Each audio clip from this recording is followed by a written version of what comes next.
이어서 성막을 계속 이어가겠습니다. 지금부터 살펴볼 것은 성소와 지성소 겉의 구조물에 관한 건데요. 시작하기 전에 제가 한 말씀 시편 27편 4절 아까 형제님 사회 보는 중에 말씀하신 게 있는데 제가 오늘 말씀드리고자 하는 주제랑 관련이 있어서 한번 읽어드리겠습니다. 내가 여호와께 바라는 한 가지 일 그것을 구하리니 또 내가 내 평생에 여호와의 집에 살면서 여호와의 아름다움을 바라보며 그의 성전에서 사모하는 그것이라. 다윗의 시입니다. 다윗이 이런 이야기를 하는 것 같습니다. 어떤 사람이 누군가가 나에게 당신이 가진 소원 중에 가장 중요한 것은 한 가지 소원을 들라면 하나님께 뭘 구하겠느냐? 여러분 스스로도 한번 생각을 해보십시오. 만약에 하나님이 나에게 너가 나한테 소원 하나 딱 말해봐라. 내가 그걸 들어주겠다. 딱 하나만 이야기해봐라. 말씀하셨을 때 여러분은 하나님께 무엇을 구하시겠습니까? 혹시 건강이 좋지 않으신 분들은 건강하게 해달라고 할 수도 있을 거고요. 경제적인 어려움 가운데 계신 분들은 그 문제를 해결해달라고 할 수도 있습니다. 자녀들이 수험생이신 분들은 대학교에 합격할 수 있게 해달라고 할 수도 있고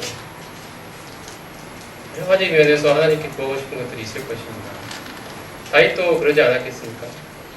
다윗도 왕으로서 살아가기 위해서 얼마나 많은 것들, 많은 고민과 때로는 고통과 괴로움이 있었겠습니까?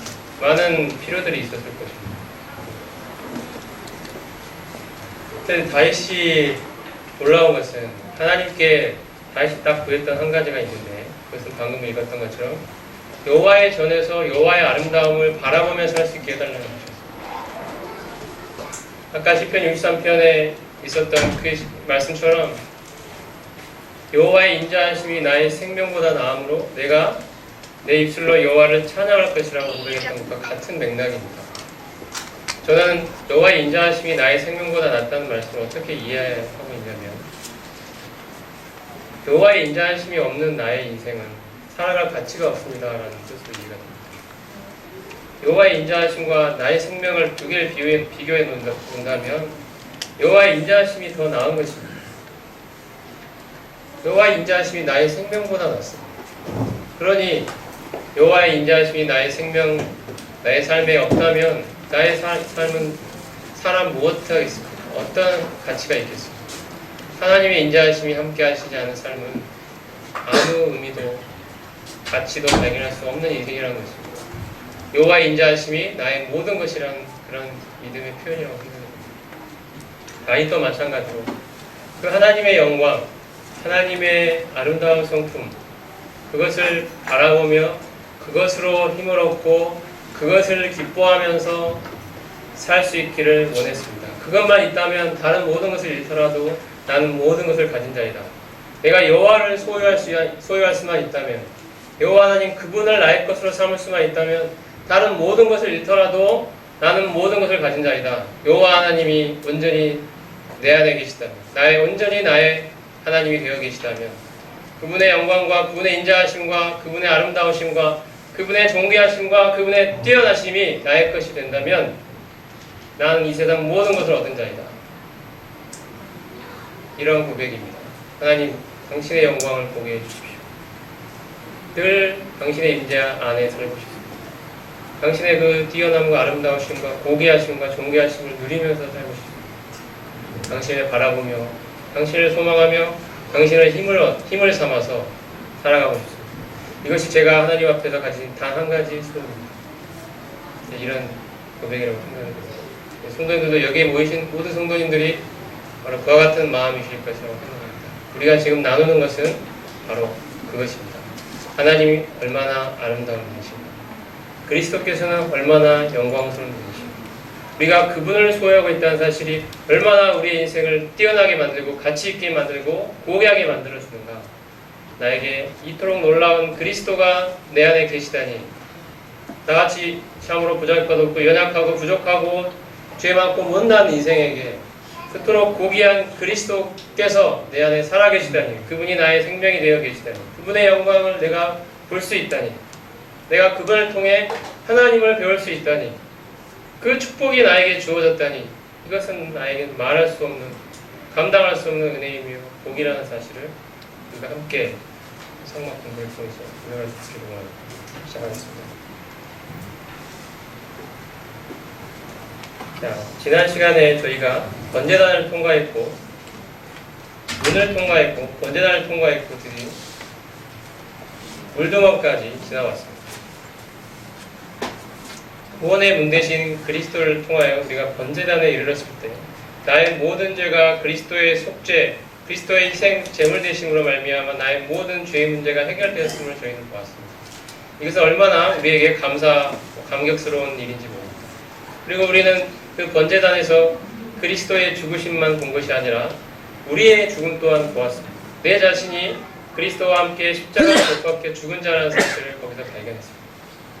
그리고 이제 저 나와 물두멍에서 매일 말씀으로 더러운 것들을 씻어내며 하나님과 보다 깊은 교제로 나아가기 위한 준비를 하고 있는 나 자신을 보게 됐습니다. 이제 이런 것들을 바탕으로 이제 여호와 하나님의 깊은 것으로 더 들어가고자 합니다. 바로 그 관문인 그 문 앞에 지금 우리가 서 있는 것입니다. 우리는 지금 여기에 있습니다.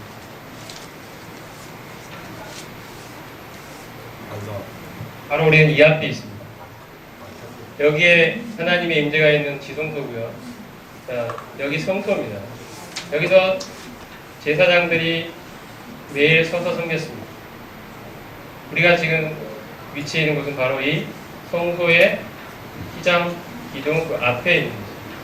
이 기둥과 성막문이 되고 있습니다. 성소 입구에는 방금 보신 것처럼 5개의 기둥이 있습니다. 기둥의 구조는 이런데요. 조각목을 금으로 쌓고요. 거기에 노트로 된 받침이 붙어 있는 이런 형태입니다. 이게 성소 입구에 있는 5개의 기둥의 구조가 되겠습니다. 그리고 성소 입구에 성막문 휘장이 있는데 여기에 청색, 자색, 홍색 실과 가늘게 꼰 배실, 즉 여기서 4가지 색깔이 나타나 있습니다. 청색, 자색, 홍색, 흰색 이렇게 각각이 의미하는 바는 이미 말씀을 드렸기 때문에 넘어가겠습니다. 자, 그리고 성소와 지성소를 둘러싸고 있는 48개의 널판이 있는데요. 널판이라는 것은 바로 보시듯이 이렇게 생긴 것입니다. 자, 이렇게 조각목에다 역시 금으로 싸서 기둥을 만들고 그것을 널판으로 삼고, 자, 여기에 4개의 고리가 달려 있어서 나중에 이 고리와 고리를 연결하는 띠를 통하여 서로 이렇게 결합을 시키게 됩니다. 그리고 중간에도 이렇게 띠가 있어서 총 5개의 띠로 널판과 널판이 서로 결합이 되게 되고요. 널판의 맨 밑에는 은으로 된 받침이 2개가 있습니다. 널판마다 2개씩 은으로 된 받침이 있게 되는 이런 구조가 되겠습니다. 다시 좀 구체적으로 보면, 여기 보면 조각목으로 일단 나무를 이렇게 만들고요. 규격은 길이가 10규빗이고 이 폭이 넓이가 1.5규빗입니다. 자, 끝에는 2 촉이 달려서 은받침과 결합을 시킬 수 있는 구조로 되어 있고, 이 조각목은 금으로 이렇게 싸가지고 겉을 싸고요. 자, 이 겉에는 이렇게 4개의 금 고리가 달려 있고요. 띠를 깰 수 있는 구멍이, 그 가운데 구멍이 뚫려 있습니다. 이것이 이제 이것과 이것이 결합이 되면 이런 형태가 되는 거죠. 이게 완성된 널판. 이게 총 48개가 필요합니다. 왜 48개냐? 자, 이게 결합된 모습인데, 자, 이쪽이 여러분 동쪽이라는 거 아시겠죠? 동쪽. 여기에 번제단이 있고, 물두멍이 있고, 이제 성막 문 앞이 이런 것입니다. 아까 기둥이 이렇게 5개가 있고요. 휘장이 이렇게 걸려 있습니다. 그리고 이 성소와 지성소를 둘러싸고 있는 널판이 있는데, 남쪽으로 널판이 20개, 북쪽으로 널판이 20개, 서편에 8개, 총 48개의 널판이 필요합니다. 널판과 널판은 이렇게 고리와 고리로 연결이 되어 있고요. 중간 띠를 통해서 가운데에는 보이지 않지만 가운데에 아까 본 것처럼 구멍이 뚫려 있어서 중간에는 띠로 쭉 연결이 됩니다. 이게 이제 남편, 북편, 서편이 모두 다 이런 구조로 되어 있습니다.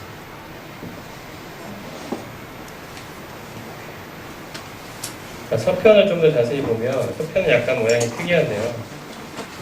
서편에는 총 8개의 널판이 배치되어 있는데 구석, 모서리 부분에 널판이 하나가 덧붙여져 있습니다. 여기 하나, 여기 하나. 그래서 총 8개가 됩니다.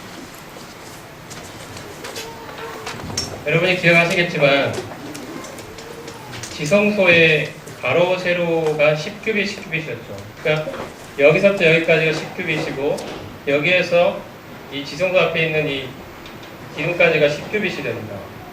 그래서 우리가 보면 아까 이 폭이 1.5규빗이었기 때문에 하나, 둘, 셋, 넷, 다섯, 6개 9규빗이 되고요.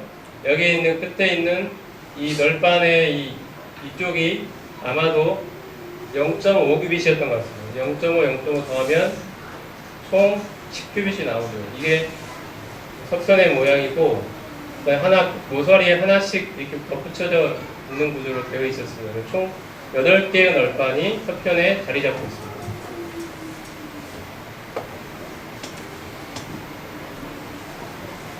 그래서 종합해 보면 자, 남편, 북편 각 20개씩의 널판이고 서편에는 8개이기 때문에 총 48개 널판이 필요하다는 걸 알 수 있습니다. 그래서 이쪽이 성소, 이 안에가 지성소, 이쪽 널판 20개, 20개, 8개에서 총 48개의 널판이 필요하고요. 여기 이쪽에 널판이 필요가 없죠. 여기는 그 기둥 5개하고 휘장으로 구성이 되어 있기 때문에 널판이 필요가 없습니다. 이렇게 48개 이런 형태로 이루어져 있다는 사실을 아시면 됩니다. 그리고 성막 성소 부분은 방금 보시는 것처럼 들어가면 오른쪽에 떡상, 앞부분에는 금양단, 왼편에는 금으로 된 촛대, 방위로 따지자면 북쪽에 떡상, 서쪽에 금양단, 남쪽에 금촛대 이런 형태로 3가지 중요한 기명이 놓여 있습니다. 그리고 이 지성소는 이 4개의 기둥이 있고 좀 이따 살펴보겠습니다만 여기에 이제 그룹이 수놓아되어 있는 앙장이 걸려 있고 그 안에 언약궤와 속죄소가 들어있는 형태로 되어 있습니다. 이게 이제 성소와 지성소를 위에서 바라봤을 때의 모습입니다.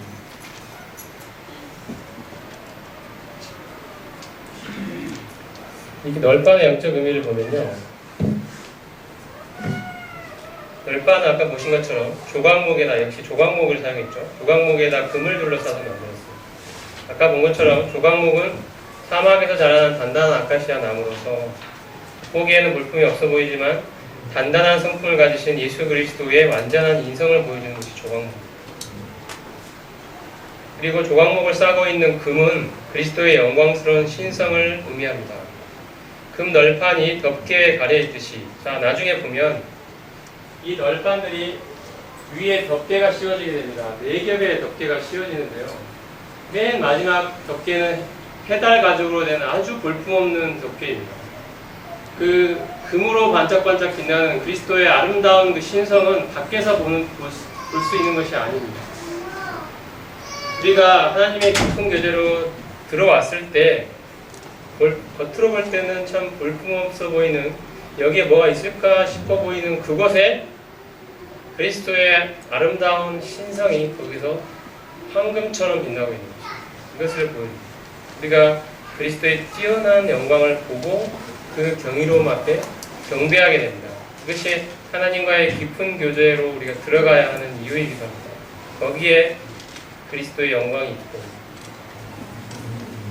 그리고 널판의 기초가 은이었죠. 아까 은으로 된 받침으로 되어 있었는데 그건 생명의 속전을 의미합니다. 이스라엘 백성들은 1인당 반세겔씩 성전 세를 냈는데 생명의 속전으로 바치도록 되어 있습니다.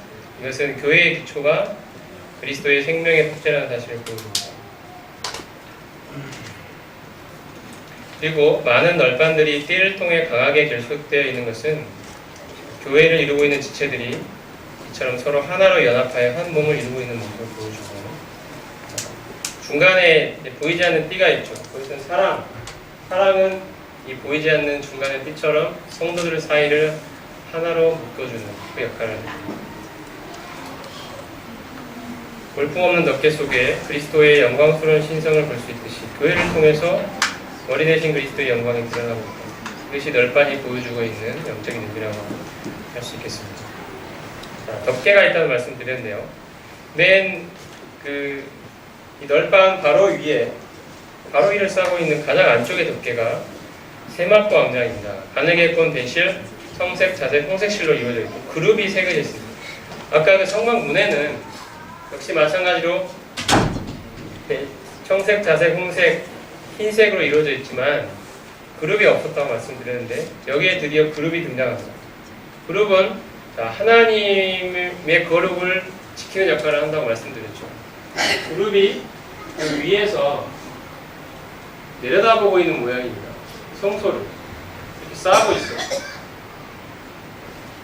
하나님의 시선과 하나님의 임재가 바로 거기에 있는 진설병, 금향단, 금촛대 위를 덮고 있습니다.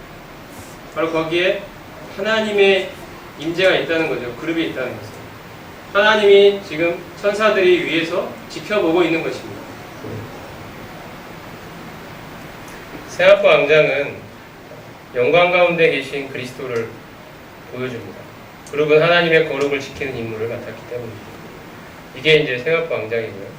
두 번째가 염소털 왕장인데 세마포 왕장 바로 위에 덮여 있는 왕장입니다. 염소라는 것은 여기서 영적 의미는 우리들이 이제 속죄일, 레위기 16장에 있는 속죄일 규정을 보면 염소가 두 가지가 나오는데요. 하나는 죽여서 제물로 드리는 염소가 나오고 하나는 아사셀이라고 해서 무인지경으로 놓아주는 염소가 있습니다. 백성들의 죄를 가지고 보이지 않는 곳으로 멀리 사라져버리는 염소. 이것이 이제 나오는데 바로 그리스도의 속죄 사역을 가리킵니다. 그리고 세 번째가 붉은 물들인 수양 가죽인데 이것은 붉은색이 그리스도의 희생을 보혈을 의미하죠. 수양은 대속죄물 대신 그리스도를 상징하게 됩니다. 마지막에 덮여 있는 것이 해달 가죽, 외부에 보기에 볼품없는 모습. 거듭나기 전 사람들이 볼 때 우리 주님은 참으로 볼품없습니다. 우리가 전하는 복음은 너무 그들에게는 무식해 보이고 지혜롭지 못해 보이는 그러한 복음이죠. 우리가 제시하는 복음이 나타내고 있는 예수 그리스도는 그 사람들에게도 역시나 참으로 볼품없고 지혜롭지 못하고 믿어 무엇 하나 하는 그러한 그리스도로 그들 눈에 보일 수밖에 없습니다. 그 안에 뭐가 있을까? 이렇게 생각될 수밖에 없는 그리스도라는 거죠. 하지만 우리가 구원을 받고 하나님의 깊은 것 안으로 들어오게 되면 사정은 달라집니다.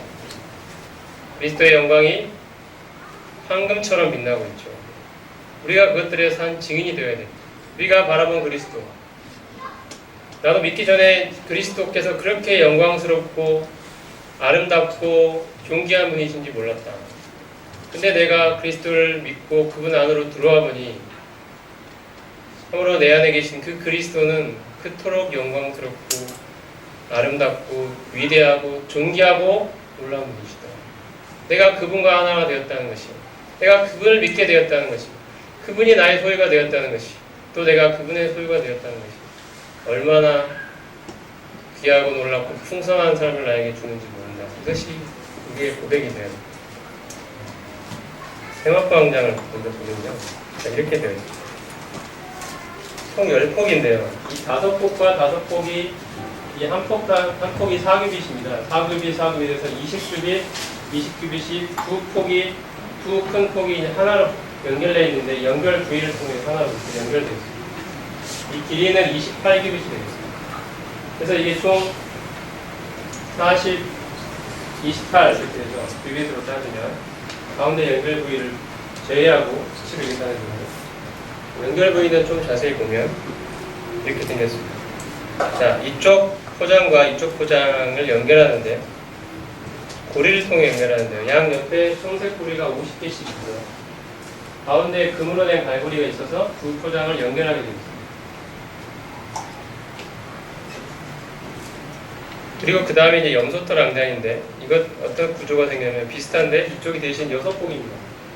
6폭이고 역시 한 폭은 4규빗이고 이건 이제 길이가 아까 28이었는데 30이죠. 그리고 가운데 똑같이 연결부위가 있는데 이것은 그냥 골이라고만 되어 있습니다. 아까는 청색 골이었죠. 골이라고 되어 있고 아까는 가운데가 금갈골이었는데 그냥 이건 놋갈골이라고 되어 있습니다. 자, 이것이 먼저 아까 세마포 왕장이 덮이고 고위의 영수설 왕장이 덮이기 때문에 두 개를 결합시켜보면 이쪽이 성막 앞쪽입니다. 이쪽이 이제 성소 입구에 해당이 되죠. 성소 입구 쪽이고 먼저 세마포 왕장이 덮이면 이렇게 되고 그 위에 영수설 왕장이 덮이면 자, 여기 이게 28이고 이게 30이었으니까 위아래로 1규빗씩 남고요. 그 다음에 이쪽으로 따지면 아까 이건 5폭이었는데 이건 5폭, 6폭이기 때문에 한 폭이 남는데 가운데로 모아보면 반폭이 양옆으로 남게 됩니다. 그래서 이렇게 영수설 왕장이 좀 더 크기 때문에 세마포 왕장을 덮고 그 위에 영수설 왕장이 좀 더 옆으로 좀 남는 형태로 덮어지게 됩니다. 그 다음에 이제 이렇게 붉은 물들인 수양가죽 덮개를 덮게 되는데 이 수양가죽 덮개와 해달가죽 덮개는 규격이 수치가 나타나 있지 않습니다. 자, 이렇게 먼저 붉은 물들인 수양가죽 덮개를 덮고 그 위에 해달가죽으로 된 덮개를 덮게 됩니다. 이렇게 총 4가지 덮개가 덮어 씌워지게 되는데요. 자, 이렇게 되면 이런 형태가 되는 거죠. 5개의 기둥이 있고요. 여기에 이제 휘장이 걸려 있고, 그 다음에 아까 그 널판들이 총 옆으로 쭉 20개, 8개에서 48개가 있고, 그 다음에 그 널판 위로 이렇게 맨 안쪽에 세마포 왕장, 그 다음에 염소털 왕장, 그 다음에 붉은 물들인 수양가죽, 마지막에 해달가죽 이렇게 덮개가 씌워지게 됩니다. 이런 형태로 결합이 되는 거죠. 기성소와 성소가 이렇게 보호를 받게 됩니다. 각각의 영적 의미를 살펴보면서 그룹왕장, 세마포로 된 그룹왕장은 가장 안쪽에서 성소와 지성소의 천장을 이루고 있습니다. 그룹이 있다는 것은 거기에 하나님이 임재하고 계심을 나타내고 이것은 번제단과 물두멍을 거친 자만이 들어와 볼 수 있는 영광스러운 광경입니다. 하나님의 영광을 임재를 나타내는 그룹 천사가 위에서 내려다보고 있습니다. 우리가 그 안으로 들어가면 하늘에 천사들이 있는 거죠. 천사들이 우리를 내려다보고 있는 형태입니다. 하나님의 임재가 거기에 있는 겁니다. 그래서 참으로 영광스러운 광경입니다. 그리고 그룹이라는 것은 성경 에스겔서를 보면 인간, 사자, 소, 독수리의 모습을 하고 있는데요. 그래서 그리스도의 다양한 측면을 보여줍니다. 인간은 인성, 사자는 왕권, 소는 그리스도의 섬김과 희생, 독수리는 그리스도의 신성을 보여줍니다. 그에 관해서 그리스도의 영광이 나타나는 것은 천사들도 살펴보기를 원했다라고 기록이 되어 있죠. 세마포 왕장은 바로 그런 것들을 보여줍니다. 그걸 싸고 있는 염소털 왕장은 아까 말씀드린 것처럼 우리 죄를 담당하신 속죄의 염소 대신 그리스도의 모습을 보여줍니다. 여러분이 레위기 16장에 있는 속죄의 규정을 읽어보시면 염소가 아까 말씀드린 대로 2가지의 염소가 나오는 것을 볼 수 있죠. 자, 그리스도께서는 그 2 염소가 상징하는 모든 것을 다 이루셨습니다. 그 다음에 붉게 칠한 수양가죽 덮개는 그리스도의 대속의 희생을 보여줍니다. 붉게 칠한 것은 그리스도의 보혈을 상징하는 것이고 하나님께서는 창세기 3장 21절에서 범죄한 아담의 부끄러운 것을 덮어주기 위해서 동물을 희생해서 가죽을 옷을 입혀주신 그런 것들을 이렇게 연결시켜 생각할 수 있겠습니다. 마지막에 해달가죽은 가장 바깥쪽에서 성소와 지성소를 보호하는 역할을 하고 있고 겉보기에 볼품없어서 사람들에게 버림받으신 그리스도의 모습을 보여줍니다. 사람에게 실어 버림받았다는 것입니다. 그 다음에 이것을 이제 다 보고 우리가 그 안으로 한번 들어가 보겠습니다. 성소 안에는 이렇게 생겼는데요. 자, 북편에 진설이란 말은 이제 나타내 보여줬다는 뜻이죠. 상을 차렸다는 뜻입니다. 그 다음에 병이라는 말은 떡병이니까 이것은 떡상입니다. 떡상. 그리고 금양단이 바로 지성소 앞에 있습니다. 서편에 금양단, 남편에는 금촛대, 금등대가 이렇게 놓여있는 구조가 되겠습니다. 금양단을 먼저 살펴보면요. 금양단이 이렇게 생겼는데, 금양단은 아론이 아침에 등불을 정리하고 저녁에 등불을 켤 때 향을 살랐다고 되어 있고요. 아론이 1년에 한 차례 향단풀을 위해서 속죄제의 피로 속죄했다, 이런 규정이 있습니다. 이런 기록이 성경에 나타나 있고, 이 향단이 기본적으로 의미하는 바는 그리스도의 우리를 향한 중보사역을 의미합니다. 향은 기도에 대한 일관된 성경의 상징입니다. 향은 기도다. 향단에서 올라가는 향은 대제사장 되신 그리스도께서 우리를 위하여 지금도 하나님 우편에서 중보하고 계시는 대제사장 되신 그리스도의 사역을 보여줍니다. 우리가 히브리서 말씀을 보면 인간 제사장들은 항상 그들 자신이 죽어야 했기 때문에 항상 바뀌었죠. 하지만 그리스도는 영원히 계시고 돌아가시지 않기 때문에 지금도 살아계셔서 영원토록 우리를 위한 대제사장이 되어주시기 때문에 우리의 구원은 참으로 안전하고 확실한 것이다 라는 사실을 보여주고 있습니다. 주님께서는 지금도 우리를 위해서 대제사장으로서 하나님 우편에서 기도하고 계십니다. 이 때문에 우리가 지금 보호받고 있는 것이죠.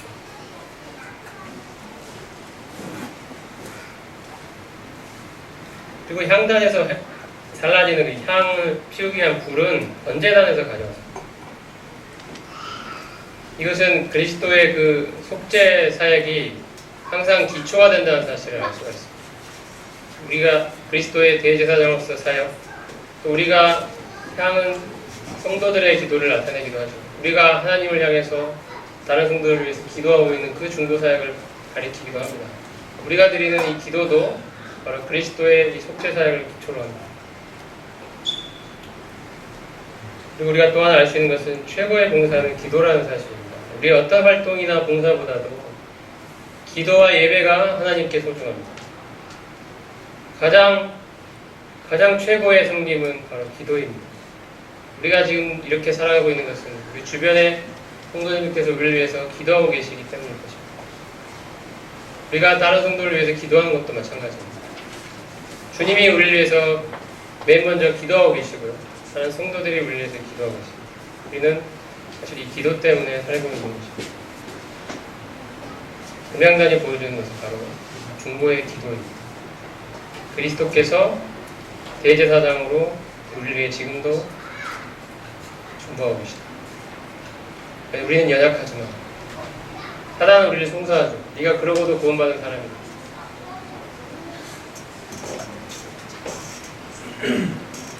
하지만 주님께서 대제사장으로 우리를 위해서 지금도 간구하고 중보하고 계십니다. 영원토록 살아계셔서 결코 바뀌지 않는 제사장으로 지금도 우리를 위해 간구하십니다. 우리가 그 사역으로 말미암아 영원히 안전히 보존받고 하나님 앞에 안전하게 구원받는 그런 사역을 하고 계십니다. 금양단의 구조를 좀 더 자세히 살펴보면 조각목으로 이 채가 먼저 있죠. 이 채는 조각목으로 채를 만들고 금으로 쌌습니다. 물론 운반하기 위한 거죠. 그 다음에 단도 역시 조각목으로 단을 만들고 정금으로 쌌습니다. 그리고 보면은 맨 위에 뿔이 있죠. 뿔이. 아까 어디에 뿔이 있었습니까? 번제단에 뿔이 있었죠. 마찬가지로 뿔이 있고요. 바로 밑에는 이 금태라고 되어 있어요. 금태. 금으로 된 태가 이렇게 둘려 있습니다. 그리고 밑에 금 고리가 있어서 채를 꿰 수 있는 구조로 되어 있습니다. 규격은 1규빗, 1규빗, 높이는 2규빗. 나중에 보시겠지만 성소 안에 있는 그 세 가지 중에 이제 이게 제일 높은 데 있습니다. 가장 수평으로 보면 고도가 제일 높아요. 별 차이는 안 나지만 다른 것들은 1.5규빗 이런 거고요. 이건 2규빗이 제일 높은 곳에 있습니다. 이런 형태로 이런 구조로 분양단을 이루어졌습니다. 그리스도의 중보 기도가 그러므로 자기를 힘입어 하나님께 나아가는 자들을 온전히 구원할 수 있으니 이는 그가 항상 살아서 저희를 위하여 간구하십니다. 말씀드렸습니다. 대제사장이 향을 피워 올리죠. 이 향은 번제단에서 가져온 불로 피워진 향이라고 말씀드립니다. 이 금향단은 그리스도의 중보기도와 성도의 기도를 의미합니다. 이 향연이 끊어지면 안 되었거든요. 이 금향단에서는. 이것은 그리스도께서 우리를 위해 끊임없이 중보하고 계시다는 사실을 보여줍니다. 그리고 우리 또한 하나님을 향해 끝없는 기도의 향연을 올려야 한다는 사실을 보여줍니다. 향단은 뿔이 있는데 뿔은 능력이었습니다. 여기서는 기도의 능력을 상징합니다. 향단뿔은 우리를 위한 예수님과 성령님의 중보기도의 능력을 말하고 그리스도인이 하나님께 드리는 기도가 갖는 능력을 말하기도 합니다. 그 다음에 분향단에 이렇게 피워지는 향은 성경에 보면 소합향, 나감향, 풍자향의 향품을 유향에 섞되 각기 같은 분량으로 향 만드는 법대로 만들어라고 되어 있습니다. 소금을 쳐서 정결하게 하도록 되어 있습니다. 이 향 만드는 법대로 만드는 게 중요합니다. 우리가 하나님께 다른 성도들에서 기도를 드리잖아요. 그러면 이 기도가 하나님 보시기에 합당한 기도여야 된다는 거죠. 우리 마음대로 이 육신의 발로로 드려지는 기도가 아니라 향 만드는 법대로 향을 올려야 되는 것처럼 하나님 마음에 맞는, 하나님 보시기에 합당한 기도가 되어져야 됩니다. 그 다음에 아까 말씀드린 것처럼 이 분향단의 향은 오직 번제단의 불로서 향을 만들도록 하셨습니다. 이 레위기에 보면 나답과 아비후가 여호와께서 명하시지 않은 다른 불을 담아다가 분향을 하다가 하나님께 죽임을 당한 사건이 기록되어 있습니다. 오직 번제단의 불로서만 향을 피우도록 되어 있습니다. 다른 불은 안 됩니다. 이 번제단의 불은 아까 처음에 살펴봤듯이 하늘에서 내려온 불입니다. 제사장은 이 번제단의 불이 꺼지지 않도록 관리해야 될 책임이 있었습니다. 바로 이 불을 사용해서 금향단에서 분향하도록 하신 것입니다. 하나님이 이루신 그 사역을 기초로, 그리스도의 속죄 사역을 기초로 기도가 하나님께 드려집니다. 하나님으로부터 나오지 않은 이 육신의 발로서 드리는 기도는 하나님께서 받지 않으시는 가증스러운 기도입니다.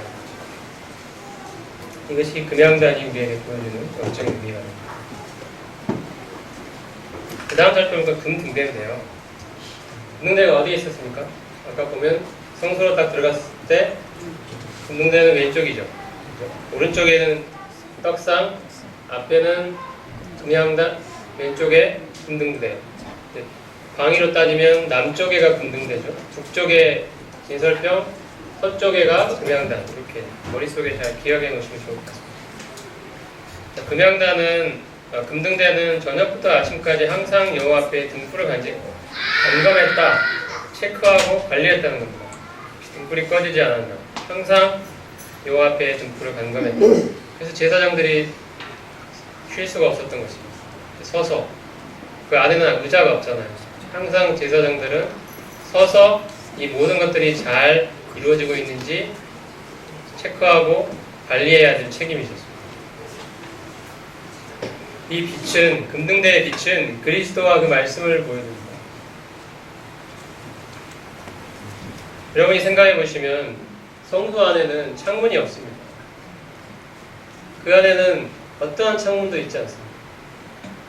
만약에 이 등대가 없다면 이 성소 안은 아주 캄캄한 암흑일 것입니다. 밖에서의 어떤 자연의 빛도 그 안에 들어올 수가 없습니다. 사람이 갖고 있는 이 사실은 이성의 빛으로 그리스도의 영광을 볼 수 없다는 사실을 보여줍니다. 오직 빛 자체가 되시는 그리스도, 그분의 빛을 통해서만 볼 수가 있습니다. 성령께서 우리의 영혼에 그리스도의 빛을 볼 수 있는 시야를 열어주셔야만 우리는 참으로 그리스도는 영광스러운 분이시구나, 그분은 참 위대하고 놀랍고 풍성한 분이시구나, 그 사실을 보게 됩니다. 빛이 되신 그리스도를 보여줍니다. 하나님에 관한 모든 것들은 빛 되신 그리스도로 말미암아 우리에게 계시됩니다. 이것이 바로 우리에게 말씀이 주어진 이유이기도 합니다. 그리고 이 등대 안에 이렇게 기름이 있는데요. 기름을 태워서 익은 빛을 내는 구조로 되어 있습니다. 이 기름은 성령을 말합니다. 이 성령을 통하여 우리는 빛 대신 그리스도를 볼 수 있다는 거죠. 말씀이 우리가 이해하고 깨닫고 하나님 앞에 나아갈 수 있는 것은 바로 성령의 조명하심이 있기 때문입니다. 우리의 이성과 지혜로 아무리 성경을 깨닫고 이해하려 해도 그것은 우리 잘 이해하실 것입니다. 구원받기 전에 이 성경책은 하나의 뭐 사회교과서, 도덕교과서밖에 안 됐죠. 하지만 성령께서 우리 안에 들어오실 때 이 성경은 살아있는 말씀으로 우리 안에 깨달았습니다. 이것이 구원받은 사람의 가장 큰 특징 중에 하나죠. 예수님의 사역은 늘 성령을 힘입어서 사역하셨습니다. 예수님이 공생을 시작하실 때도 침례를 받으실 때 하늘이 열리고 성령께서 임하셨습니다. 예수님께서 항상 성령의 능력을 힘입어서 말씀하시고 행하셨습니다. 그분이 하신 모든 말과 모든 말씀은 성령의 능력을 힘입은 것이었습니다. 그분이 잉태되신 것부터 성령의 능력을 따라 잉태되셨죠. 그리스도의 탄생에서부터 그분이 모든 하신 말씀과 행동, 마지막 십자가에서 돌아가시고 다시 살아나시는 일까지, 그리고 하늘로 승천하신 일까지 모두 다 성령께서 주관하신 성령의 능력을 힘입어서 되어진 일이었습니다. 여기 가지가 있는데요. 가지는 교회를 의미합니다. 맨 가운데에 있는 가지는 줄기에 해당되는 몸의 머리이신 그리스도를 나타내는 이거. 옆에 있는 가지들은 6개의 가지는 교회를 나타내는 그리스도의 몸의 지체들인 교회를 의미합니다. 가지로서 그리스도와 연합된 삶을 보입니다. 좀 더 자세히 살펴보면 이렇게 되어 있는데요. 금등대는 일단 밑판이 있고요. 이 금등대는 하나로 다 연결이 되어 있어요. 하나로. 정금으로 등대 전체를 쳐서 만듭니다. 쳐서 만들었다는 것은 이렇게 어떤 주물로 만든 게 아니라 대장장이가 이렇게 두드려가지고 만들었다는 거예요. 그게 이제 아까 봤던 부살렐과 오홀리아 이런 사람들의 기술자들이 이 일을 한 것입니다. 하나님께서 시켜가지고. 이게 줄기가 이렇게 있고요. 옆에 이렇게 나와 있는 것들이 가지들입니다. 가지. 그리고 이 줄기와 가지에는 이렇게 잔이라고 표현돼. 살루꽃 형상의 잔으로 된 잔이 여기 다 있습니다. 이렇게 줄기마다 하나, 둘, 세 개씩 있죠. 하나, 둘, 셋, 하나, 둘, 셋, 하나, 둘, 셋. 있고 가운데 가지마다 있고요. 가운데 줄기에도 하나, 둘, 셋, 네 개씩의 잔이 있고 맨 위에는 이게 등잔이 7개가 있어요. 이런 형태로 등대가 이루어져 있어요. 이 말씀만 읽어보면 어떤 구조인지 잘 안 다가오는데요. 이렇게 그림하고 같이 보시면 이 등대에 관한 이렇게 정말 세부적인 규정들이 있거든요. 그것이 금방 이해가 됩니다. 아, 이거구나.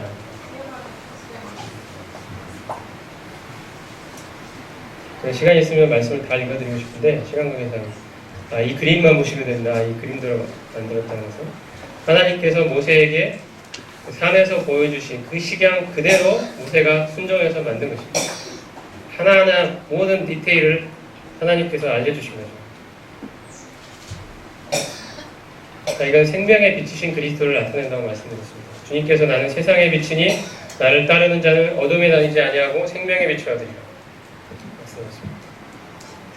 자, 전체 금등대는 정금 1달란트를 쳐서 만들었습니다. 이것은 그리스도의 고난을 의미합니다. 쳐서 만듭니다. 정금은 순수한 금으로서 그리스도의 생명의 빛이 변함이 없음을 말해줍니다. 그리고 성소 안에는 아까 말씀드린 것처럼 자연의 빛이 전혀 없고 오직 금등대의 빛만이 성소 안을 밝게 비추었습니다. 자연인의 지혜가 아니라 거듭나지 못한 자연인의 지혜가 아니라 빛 대신 그리스도를 통해서만 하나님을 알 수 있다는 사실을 보여줍니다. 그러므로 교회 안에는 이 세상의 지혜, 인간적인 지혜가 아니라 빛 대신 그리스도가 존중받아야 합니다. 주님께서 어떻게 말씀하셨는가? 주님의 성품과 그분의 인격에 비춰봤을 때 우리는 어떻게 행해야 되겠는가? 주님의 어떠하심이 우리의 모든 생각과 판단의 기초가 되어야 합니다. 우리의 지혜가 아니라 주님이 보여주신 말씀을 통해 계시해 주신 그 빛이 우리의 모든 삶을 인도해야 된다. 그리고 순수한 기름, 감나무로 짠 순수한 기름을 사용해서 빛을 밝혔는데 그러니까 내주하시는 성령의 조명을 통해서만 하나님의 영광을 볼 수 있다는 사실을 알 수 있게 해줍니다.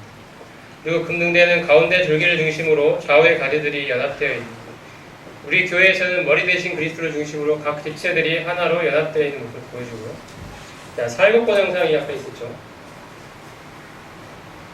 어딘지 아시겠죠? 살국보 영상. 이런 각각의 잔들이 다 살국보 영상들입니다. 이것은 그리스도의 부활 생명을 나타냅니다.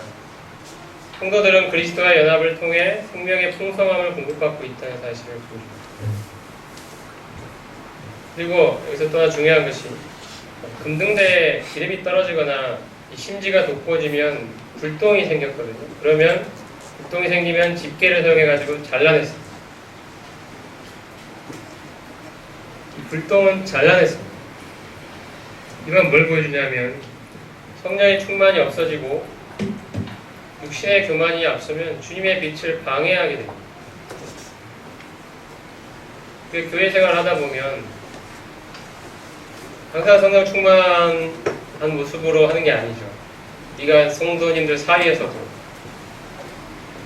여러 가지 이슈들이 생기고 여러 가지 사건들이 생기고 그러면은 문제들이 또 생기면서 육신이 나타나게 됩니다. 이럴 때 우리에게 필요한 건 뭐냐면 바로 불똥이 생겼을 경우에 잘라내는 것처럼 바로 육신을 제거해야 됩니다. 육신을 제거하려면 어떤 필요하냐면 내가 그리스도와 함께 십자가에 죽었다는 진리를 그런 상황과 순간마다 적용하는 게 필요합니다. 내 고집을 내세우고 싶을 때, 내가 인정받고 싶을 때, 내가 가진 이 가치를 그대로 존중받고 싶을 때, 그것이 무시되고 인정받지 못하고 다른 성도들이 안 알아주고 내가 열심히 섬겼는데 안 알아주고 섭섭하고 때로는 원망스럽고 또 다른 성도가 나에게 무슨 말을 했으면 마음에 상처받고 내 마음속에 속상하고 자존심 상하고 이런 모든 것들이 다 육신의 모습들입니다. 내가 정말 그리스도와 함께 십자가에 못 박혔다면 지금 속상해하고 자존심 상해하고 있는 나는 어떤 존재입니까? 내가 정말 죽었다면 나는 왜 지금 속이 상해 있는 것입니까? 왜 자존심이 상해 있습니까? 왜 다른 성도를 향한 원망이 내 마음에 있는 것입니까? 내가 죽었다면 내가 살아있기 때문에 그렇죠. 정말 내가 그리스도와 함께 십자가에 못 박혀 죽었다는 사실을 아직 적용하지 않고 있는 것입니다. 그 사실을 일단 우리는 깨달아야 되고요. 그래서 믿어야 하고요. 실제로 순종하여 드려야 합니다. 저는 제가 확신하건대 교회 안에서 일어나는 모든 문제들은 정말 내가 그리스도와 함께 십자가에 못 박혀 죽었다는 사실을 올바로 믿고 적용하기만 한다면 많은 문제들이 사라질 것이라고 믿습니다. 내가 죽고 그리스도가 사신다면 그러지 않겠습니까? 사도 바울이 빌립보서에서 감옥에 갇혔습니다. 그러자 많은 사람들이 기회를 봐서 저 복음의 대표적인 일꾼이었던 바울이 저렇게 인정받던 바울이 드디어 감옥에 갇혔다. 이제는 그 사람은 복음을 전할 수 없다. 이제 내가 열심히 전해서 그 사람의 명성을 능가하는 정말 복음의 대표주자가 돼야지. 내가 바울을 능가하는 사람이 돼야지. 이런 그 경쟁심으로 사람들이 복음을 전하는 사람들이 있었어요.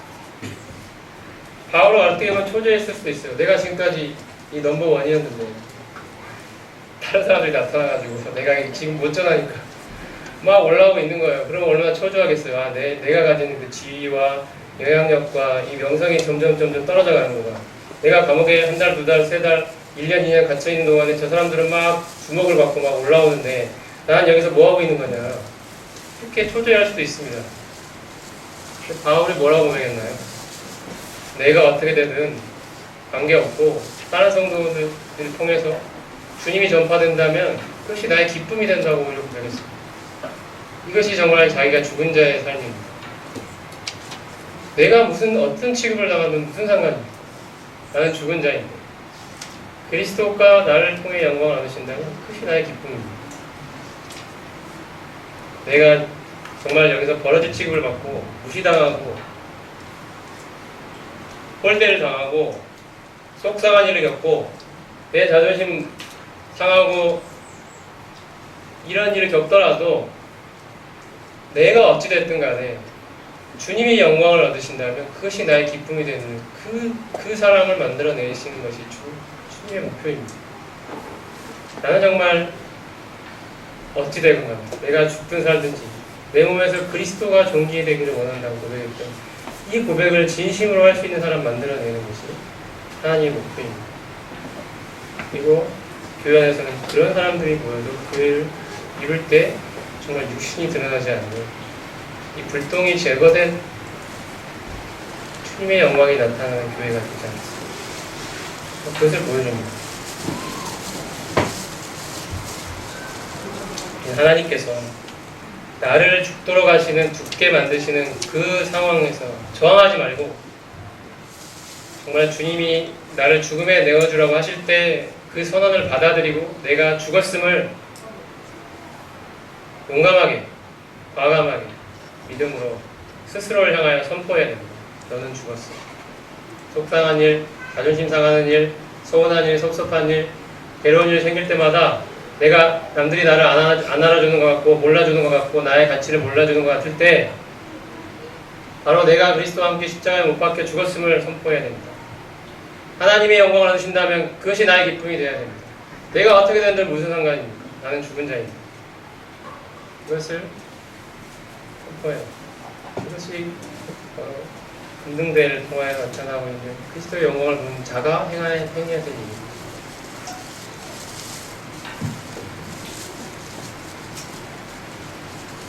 그 다음에 떡상인데요.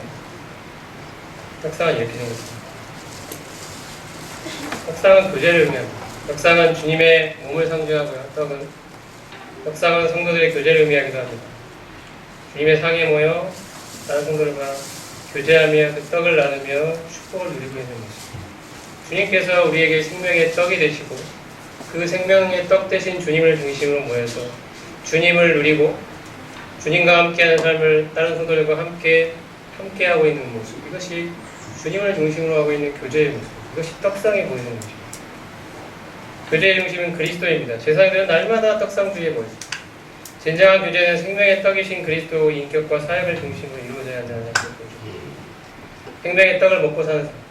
제사장들은 안식일마다 떡을 새 것으로 바꿨거든요. 매 안식일마다 이 12덩어리 떡을 새 것으로 교환했습니다. 그리고 나서 애떡이죠. 지금 일주일 된 그 떡은 나눠서 먹은 거죠. 제사장들. 생명의 떡을 먹고 사는 삶을 보여줍니다. 생명의 떡 대신 그리스도. 우리는 그분을 먹고 사는 거예요. 비유적인 의미입니다. 떡상의 구조를 좀 더 자세히 살펴보면 아까 마찬가지로 이것도 역시 채가 있는데 조각목으로 채를 만들고 금으로 쌌습니다. 항상 이게 똑같죠. 이건 똑같고. 자, 아까 말씀드린 것처럼 이 높이가 아까 금형자는 2규빗이었는데 1.5규빗입니다. 1.5규빗이고 1규빗, 2규빗 이렇게 돼 있고 금태로 돌려 있습니다. 아까 금양단도 금태로 돌려 있었죠. 기억나시죠? 금양단도. 여기도 금태가 있고 금태는 뭘 보여주냐면 왕관이다. 왕관이에요. 그리스도의 왕대심을 보여줍니다. 그분의 영광을 나타내는 것입니다. 그리고 발이 이렇게 있고요. 이것도 상도 조각목으로 만들고 정금으로 쌌습니다. 그리고 이 상 위에는 떡이 12덩어리가 이렇게 놓여 있고요. 이건 이스라엘 12지파를 상징하는 거죠. 그리고 여기에 뭐 대접, 숟가락, 병, 붓는 잔 같은 다른 기명들이 함께 놓여 있었습니다. 이것이 이제 떡상의 구조입니다. 생명의 떡이신 그리스도를 보여주는 거예요. 나는 하늘로 내려온 산 떡이니 사람이 이 떡을 먹으면 영생하리라. 나의 줄 떡은 곧 세상의 생명을 위한 내 살이로라 하시니라고 주님이 말씀하셨습니다. 영적 의미를 한번 살펴보겠습니다. 떡상에는 항상 떡이 놓여 있어야 합니다. 그 떡은 6개씩 2줄로 놓여 있었고요. 매 안식일마다 새 것으로 받고 떡 위에는 정결한 유향을 두었습니다. 12개의 떡은 이스라엘 12지파를 의미하고 12지파가 항상 하나님의 보호 아래 있음을 보여주는 것이 떡상의 의미입니다. 떡이 항상 떡상 위에 놓여 있는 것처럼 주님께서는 늘 우리의 생명의 양식이 되어주십니다. 그 떡은 고운 가루를 취해서 구워서 만들었다고 되어 있거든요. 고운 가루가 되려면 우리가 상상하면 알 수 있듯이 맷돌에 아주 잘게 갈려야 됩니다. 부서지고 주님께서 하나의 밀로서 우리를 위해서 맷돌에 갈려지는 것 같은 몸이 부서지는 고난을 겪고 있다는 사실을 보여줍니다. 주님을 양식으로 먹을 때도 부서지고 갈려서 내 것으로 체화되어야 한다는 사실을 또 알 수 있습니다. 내가 어떤 새로운 영적 지식을 깨달았다. 그 깨달음이 정말 나의 것이 되려면 나라는 인격 안에 그것이 계속 체화되고 내 것으로 삼아지는 이 소화되는 과정이 필요합니다. 가늘게 갈려지는 과정. 어떤 것을 새로 알았다고 해서 그것이 내 것이 되었다라고 말할 수 없습니다. 그것이 나라는 인격 안에 계속 채워지고 체화가 되고 내 것이 되고 나의 삶에서 그것이 능력으로 나타나서 다른 사람이 나의 변화된 삶을 보고 당신에게 정말 무슨 일이 일어났군요 라고 말하기 전에는 그것이 내 지식이라고 할 수가 없습니다. 단지 나는 지식만 얻었을 뿐이고 그 지식이 내 것이 되어야 정말로 살아있는 지식입니다. 그것이 진짜 깨달은 자의 삶입니다. 말로만 나는 남들이 모르는 이걸 알았으니 나는 남들보다 우월하다, 낫다, 뛰어나다 이것은 아무 의미가 없습니다. 이것이 내 것으로 체화되어서 다른 성도들도 다 알아볼 수 있을 만큼 당신의 삶은 정말 변화되었군요. 당신을 통해 나는 그리스도를 보고 있습니다. 당신을 통해 그리스도의 온유하심을 볼 수 있고 그리스도의 사랑을 볼 수 있고 그분의 겸손하심을 볼 수 있고 그분의 신실하심을 볼 수 있으니 정말 당신 안에 살아계신 그리스도는 정말로 놀랍고 위대하고 뛰어난 분이시군요 라는 고백을 얻어내시기 전까지는 단순한 지식으로는 아무런 의미가 없습니다. 그것은 죽어있는 것입니다. 그것은 분명히 보여줍니다. 고운 가루입니다. 주님을 양식으로 먹을 때도 부서지고 갈려져서 내 것으로 채워져요. 여기서 우리는 실패하지 말아요. 진설병에는 누룩을 넣어서는 안 된다는 거죠.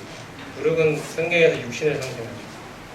육신이 우리의 섬김과 하나님과의 교제에 결코 끼어들어서는 안 됩니다. 이것은 정말 100번을 강조해도 수감이 없는 말씀입니다. 누룩은 결코 들어가서 우리 사이에도 육신은 제발 나타나서는 안 됩니다. 우리의 섬김과 봉사, 성도들과의 교제, 자기라는 존재는 지워버리십시오. 나는 죽은 자입니다. 주님만이 살아계십니다. 그 다음에 일주일이 지난 진설병은 제사장들이 지정된 곳에서 먹게 되어 있습니다. 제사장인 성도들은 생명의 떡이신 주님을 먹고 마시며 떡상을 중심으로 주님을 기념하고 누리며 서로 교제하는 특권을 받았습니다. 우리가 예배 드리는 것도 다 이런 것에 일어나지 아니겠습니까? 생명의 떡이신 주님을 중심으로 모여서 이 생명 되신 주님을 우리가 기억하고 기념하고 누리고 감사하고 경배하고 예배드리면서 그걸 주님을 중심으로 교제하는 이 모습을 보여주는 것입니다. 진설명은 기름을 부어 만들었다고 보입니다. 성경은 성령의 감동을 때문입니다. 우리는 성령의 조명을 통해서만 하나님의 말씀이 성경을 올바로 이해할 수 있다는 사실을 보여줍니다. 계속 성령이 나오죠. 육신이 제거된 사람이 정말로 성령의 능력을 힘입을 수 있습니다. 육신이 여전히 팔팔팔 살아있는 사람이 성령의 능력을 힘입겠다고 하면 그는 성령이 아니라 자기 혈기요, 자기 육신이 될 수밖에 없습니다. 정말 내가 그리스도와 함께 십자가에 못 박혀 죽었다는 이 사실을 정말로 믿고 그의 삶에서 경험하고 누리고 있는 사람이 정말 성령의 능력을 경험할 수 있습니다. 성령은 육신 가운데 역사하지 않습니다.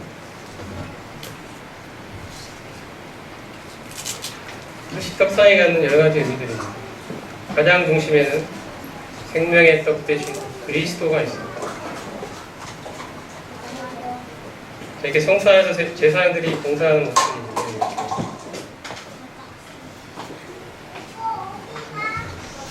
부자도 없이 열심히 섬기죠. 여기 보면 대제사장이 금양단에 향을 꺼지지 않기 위해서 향을 뿌리고 있고 여기서는 번제단을 가져온 불가지고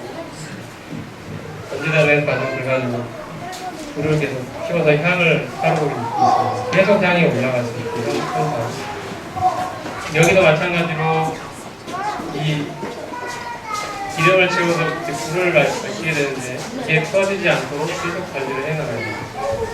이 기름으로 계속 기름이 떨어지면 기름을 부어가지고 채우고 불똥이 생기면 아까 말씀드린 것처럼 잘라내고 그래서 기름이 항상 잘 타오를 수 있도록 성령의 불이 계속 우리 가운데 역사할 수 있도록 하기 위해서라도 육신은 반드시 제거돼야 돼요. 빛 대신 주님을 보여주는 거예요. 그리고 이쪽에 있는 이 진설병상, 떡 대신 생명의 떡이신 주님을 우리가 먹고 누리는 삶을 보여줍니다. 이 안에서는 정말 바쁜 섬김이 있지만 사실은 이 안에는 주님의 영광이 있습니다. 이들이 당시에 이 사람들이 깨달았는지는 모르겠지만 우리가 지금 신약의 그 눈을 가지고 이 구약의 말씀들을 보게 되면 여기에서는 그리스도가 놀랍게 제시되어 있다는 사실을 보게 됩니다. 그리스도의 빛 대신 그리스도, 그리스도의 중보기도 생명 대신, 생명의 떡 대신 그리스도, 이 그리스도의 다양한 모습들을 우리가 누리는 그분의 아름다움을 충만한 모습들을 발견하고 누리는 삶이 여기에 있습니다. 그것이 기반이 되어서 섬김이 나타나는 것입니다.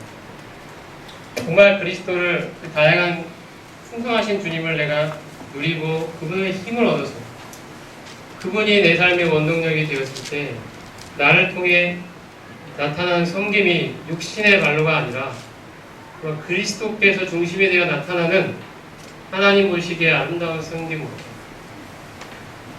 나타나는 것입니다.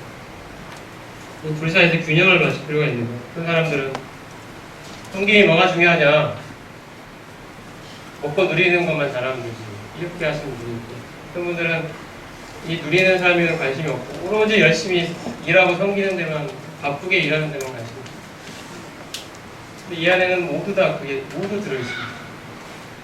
우리의 섬김이, 바쁜 섬김이 계속해서 힘을 얻어서 지속적으로 섬겨갈 수 있는 계속 풍성한 섬김이 되려면 우리 스스로가 먼저 그리스도로 충만해질 필요가 있습니다. 그 내면이 그리스도로 충만할 때 우리가 행하는 섬김도 지치지 않고 주님의 힘을 얻어서 계속해서 섬길 수 있는 거고요. 우리가 행하는 섬김이 내 안에 주님으로 충만할 때 그 섬김이 육신적인 섬김이 아니라 하나님이 기쁘시게 보시는, 우리가 그리스도의 심판대 앞에 섰을 때 육신이 아니라 그리스도로 말미암은 섬김이라고 인정받을 수 있는, 공력이 불에 타버리지 않는 하나님 보시기에 보석 같은 섬김으로 나타날 것입니다. 이것이 이 안에서, 성소의 안에서 보여주고 있는 그림입니다. 그리스도를 먹고 마시고 누리며 그 힘으로 하나님을 열심히 섬기는 모습, 바로 이것입니다. 이 안에서 보여주고 있는 것입니다.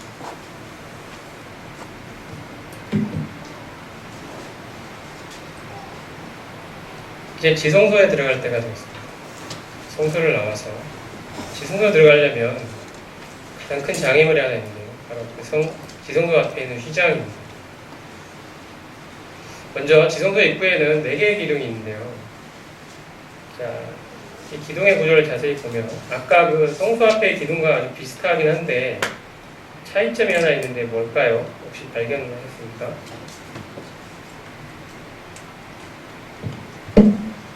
아까는 받침이 노수로 되어 있는데 이거 은으로 되어 있어요. 기둥이 4개인데 은받침으로 되어 있죠. 나머지는 일단 같아 보입니다. 조각목으로 있고 금으로 쌓았고 이런 것까지 비슷한데 받침이 노시 아니라 은이다. 그리고 이 지성소 휘장이 가장 특징적인 건데요. 가장이라기보다 특징적인데 그룹이 수놓아져 있습니다. 그룹. 평색, 자색, 홍색 실과 가늘게 본 배실로 만드는 것까지는 같은데 휘장이 새겨져 있다. 아니, 그룹이 새겨져 있다. 바로 여기에 하나님의 임재가 있구나. 하나님이 여기 거하시는구나. 하나님의 거룩이 여기 있구나라는 감각을 얻을 수가 있습니다. 그룹은 항상 하나님 계신 곳에 하나님의 거룩을 지키는 역할을 했거든요. 아, 여기 하나님이 있구나. 이 안에 하나님이 계시네. 이걸 알 수 있어요. 이 안을 보면 이제 지성소 안쪽에서 성소 쪽을 바라보고 하는 겁니다. 보시면 이쪽이 성소 쪽입니다. 성소와 지성소를 가로막고 있는 것이 휘장입니다.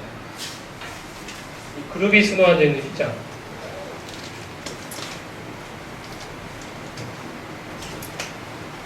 자, 지성소 안에 대해서 좀 더 자세히 살펴보겠습니다.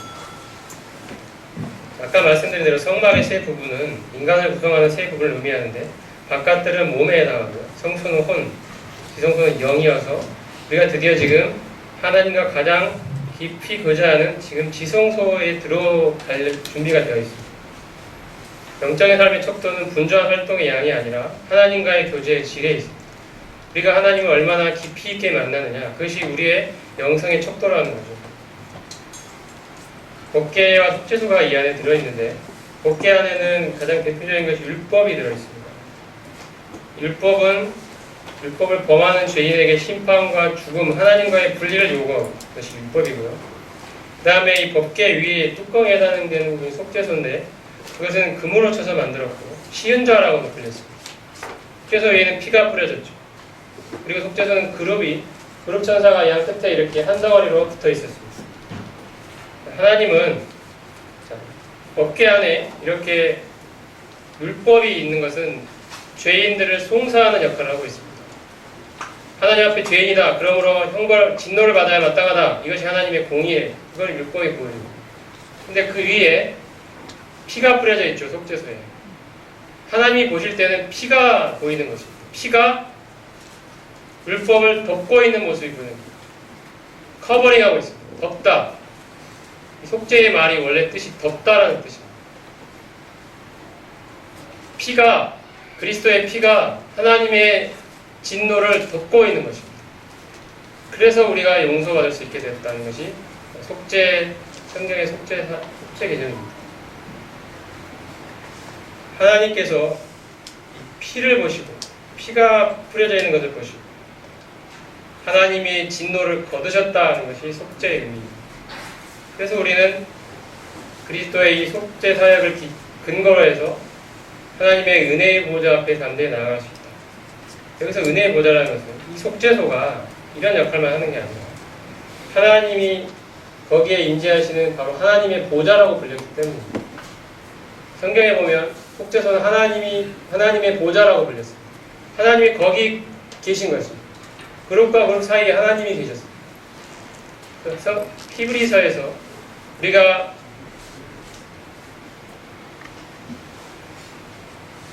은혜의 보좌 앞에 담대히 나아간다고 할 때 이 은혜의 보좌는 바로 이 시은자, 하나님의 은혜가 펼쳐져 있는 하나님의 보좌를 의미합니다. 하나님이 임재가 있는 바로 그 거룩한 곳에 이제 담대하게 나아가자는 것입니다.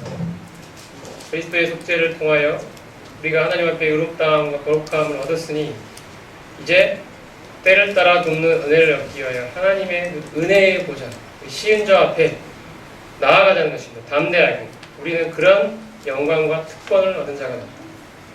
이것이 속죄소와 개념의 의미가 되겠습니다. 좀 더 보여주는 이렇게 속죄소가 곱게 이렇게 생겼는데, 역시 채가 있죠. 채는 역시 조각으로 만들고 금으로 다 쌓은 것이고요. 이제 규격은 1.5규빗, 2.5규빗, 1.5규빗 이렇게 되어 있습니다. 그리고 아까 봤듯이 금태가 이렇게 둘려 있습니다. 그러니까 금태에 있는 게 3개가 나타났는데 혹시 기억하십니까? 뭐가 있었죠? 맨 먼저 금양단에 금태가 둘려 있죠. 또 하나 있는데 뭐가 있었죠? 떡상도 기억나세요? 떡상도 이렇게 금태가 있었고, 이제 세 번째로 여기 법궤 위에 금태가 둘려 있습니다. 속죄소의 그룹은 양 끝에 하나씩 날개가 속죄소를 덮는 모양으로 속죄소와 한 덩어리로 정금을 쳐서 만들었습니다. 이 속죄소 그룹이고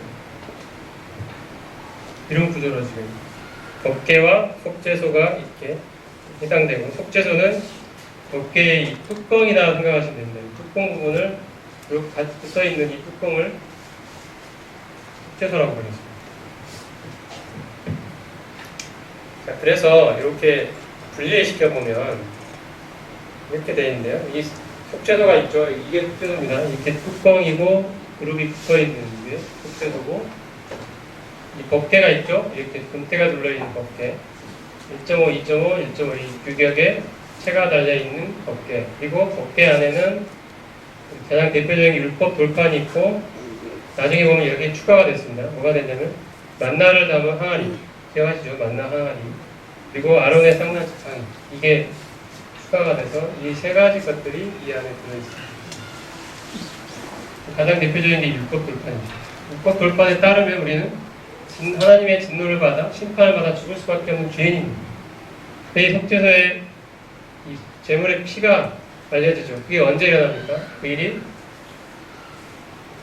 유대인의 달력으로 7월 10일 날 욤 키프루라고 불리는 대속죄일, 속죄일 날 이 일이 1년에 단 하루 아무나 들어갈 수 없었던 그 거룩한 하나님의 임재하는 그 지성소에 대제사장이 많이 먼저 자기의 죄를 속한 후에 들어갈 수 있었던 그 거룩한 하나님의 임재가 있는 무섭고 떨리는 곳, 그냥 죄인이 들어갔다가는 죽음을 면할 수 없었던 그 무섭고 떨리는 하나님의 거룩이 거기에 있었던 바로 그것이 지성소 아니었습니다. 그리고 이 율법 돌판이 여기에 들어있기 때문에 우리는 하나님의 심판을 받아 죽을 수밖에 없는 죄인이었습니다. 근데 여기에 피가 발려짐으로 하나님이 그 피를 보시고 자기의 진노를 거두시고 우리를 용서해 주셨다는 것이 속죄일이 보여주는 속죄의 개념입니다. 그것이 히브리서가 보여주고 있고 로마서에 나타나요. 로마서의 3장 24절에 보면 그리스도께서 우리를 위한 속죄 제물이 되셨다고 되어 있죠. 그게 그 의미입니다. 이 예수를 하나님이 그의 피로써 믿음으로 말미암는 화목제물로 세우셨으니 이것이 화목제물이라는 뜻이 속죄소랑 같은 단어입니다. 예수님은 하나님께서 예수 그리스도를 우리를 위한 속죄소로 세우셨다라고 되어 있습니다. 속죄소 개념이 바로 이것이죠. 예수님이 도대체 십자가에 달리신 의미가 무엇이냐? 여기 이걸 보라는 거죠. 속죄소를 보라는 겁니다. 우리는 율법에 의하면 돌에 맞아 죽어야 되는 하나님의 심판을 받아 마땅한 죄인들이었다. 근데 하나님께서 우리를 자기의 아들을 보내주셔서 이 속죄소 위에 피가 흘려지는 것처럼 십자가에서 보혈을 흘리게 하시고 속죄소에 있는 피를 보시고 하나님이 진노를 거두시고 우리를 용서하셨던 것처럼 예수님의 십자가의 피로 보시고 우리의 죄에 대한 진노를 하나님이 거두시고 하나님의 공의가 만족된 것을 보시고 진노를 거두시고 우리를 용서하셨다. 이것이 그리스도께서 우리를 위한 속죄소가 되셨다는 말씀입니다. 그래서 이제 이것을 갖다 드리면 공부를 전할 때 하나님의 사랑에 대해서 이제 많이 이야기를 하는 것 같아요. 하나님의 공의에 대해서 말하지 않고 하나님은 당신이 사랑하십니다. 이렇게 시작하는 것이 요새 복음에 유행하고 있는 것입니다. 하나님은 당신이 사랑하십니다. 이렇게 시작합니다. 그게 하나님이 사랑하지 않는다는 게 아니고 그 말이 틀렸다는 말은 아니고 그 전에 기초가 되어야 되는 것이 하나님의 공의입니다. 하나님은 죄를 싫어하시고 하나님은 죄를 미워하시고 하나님은 죄에 대해 심판하시는 하나님 공의 하나님이십니다. 그런데 당신이 그 죄를 지었습니다. 이 이야기가 먼저 나와요. 그 죄를 하나님 앞에서 몸서리치게 싫어하고 미워하고 돌이키고 회개하려는 사람이 바로 그 자신의 죄의 문제가 십자가에서 해결됐다는 복음을 비로소 진심으로 감사와 감격으로 받아들일 수 있게 됩니다. 자기가 얼마나 하나님 앞에서 끔찍한 죄인이며 이제 그 죄를 싫어하고 미워해서 하나님 앞에 이제 돌아와 하나님 앞에서 올바로 하나님 잘 섬기며 살고 싶은 사람, 그 사람이 바로 그리스도의 속죄의 의미를 올바로 깨달을 수 있는 사람입니다. 하나님의 사랑은 만약에 하나님이 우리를 사랑하셨다고만 만약에 성경이 말한다면 예수님이 피를 흘려 돌아가실 이유가 전혀 없습니다. 하나님은 그냥 나는 너희들을 사랑하니까 너희들을 다 용서할게 하고 하면 끝나는 일입니다. 그러죠? 하나님의 공의가 없다면 예수님 죽일 이유가 없어요. 그냥 용서해 줄게 하면 끝나요. 왜 예수님을 죽입니까? 나는 사랑의 하나님이야. 나 너희들 다 용서할게. 끝. 근데 왜 예수님을 죽이셨어요? 그것은 하나님의 공의가 있기 때문입니다. 공의는 반드시 죄에 대한 심판을 요구합니다. 그런데 그 심판이 우리에게 내려지지 않고 당사자인 우리가 아니라 계속 제물인 그리스도께 내렸다. 이것이 하나님의 사랑입니다. 성경에서 증거하는 로마